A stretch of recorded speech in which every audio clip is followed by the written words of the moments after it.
properties of matter are either extensive or intensive and either physical or chemical. Extensive properties such as mass and volume depend on the amount of matter that is being measured. A physical property that will change if the amount of matter changes. Example, mass, how much matter in the sample. Volume, how much space the sample takes up. Length, how long the sample is. Intensive properties such as density and color do not depend on the amount of matter.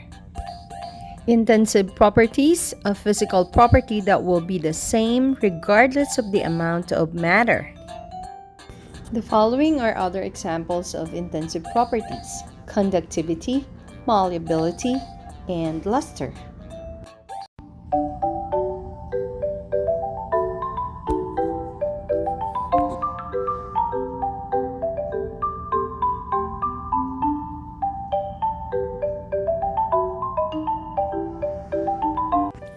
Both extensive and intensive properties are physical properties, which means they can be measured without changing the substance's chemical identity.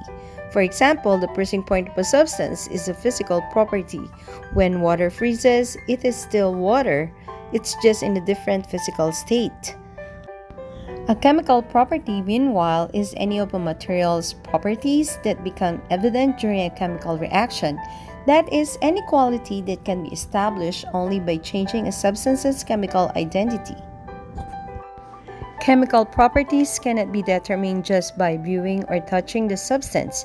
The substance's internal structure must be affected for its chemical properties to be investigated. The following are examples of chemical properties. Heat of combustion is the energy released when a compound undergoes complete combustion or burning with oxygen. Chemical stability refers to whether a compound will react with water or air. Chemical stable substances will not react. Hydrolysis and oxidation are two such reactions and are both chemical changes. Flammability refers to whether a compound will burn when exposed to flame.